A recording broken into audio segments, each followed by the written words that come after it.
মই এটাকে ক'ব নোৱাৰিম তেওঁলোকৰ বহুত কেইজন ব্যক্তি আছে তেওঁলোকৰ নিজৰ নিজৰ হিচাপত তেওঁলোকে কোৱেশ্যন সুধি গৈ আছে যি সুধিছে মোৰ লুকাব লগা একো নাই নক'ব লগা একো নাই যি সুধিছে মোৰ যিমানখিনি পাৰোঁ মই গোটেইখিনি সহযোগ কৰিছোঁ মই কালিও আপোনালোকৰ ওচৰত কৈছিলোঁ মৃত্যুৰ আগমুহূৰ্তলৈকে প্ৰশাসনৰ লগত মই পূৰ্ণ সহযোগিতা কৰিম তেওঁলোকে যি কয় মোক যেতিয়াই মাতে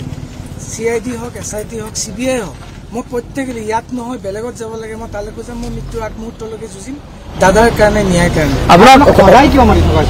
তেওঁলোকৰ তদন্ত খাতিৰতে মাতিছে তেওঁলোকে তাৰ পৰা নিশ্চয় তেওঁলোকে কিবা উপকৃত হৈছে তাৰ কাৰণে আপোনালোকে নিশ্চয় সুখবৰ এটা পাব তেওঁলোকৰ পৰা যিটো বিচাৰিছে আপোনাক হোৱাটছএপ মেছেজৰ কথাখিনি সুধিছে না আপুনি যেখিনি হয় সকলোখিনি সুধিছে তেওঁলোকে তাৰ ওপৰতো বিবেচনা কৰি তেওঁলোকে বিচাৰ কৰি আছে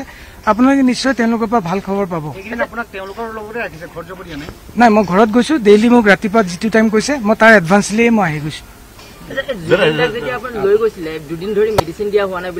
মই লৈ যোৱা নাছিলো আপোনালোকে এটা বস্তু মই ক্লিয়াৰ কৰিব বিচাৰিছো মই এজন আমাৰ বাকী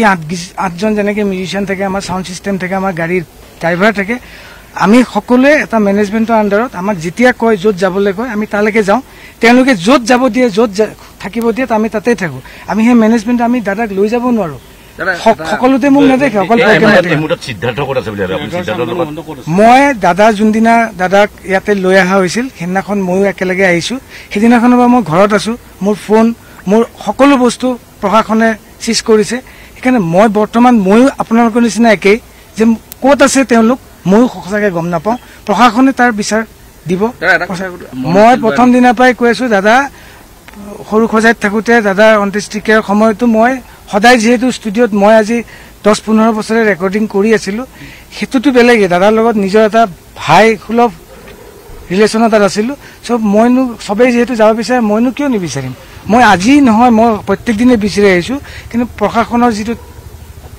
তাগিদা থাকে তেওঁলোকৰ মতে মই চলিব লাগিব যেহেতু মই এটা আইনৰ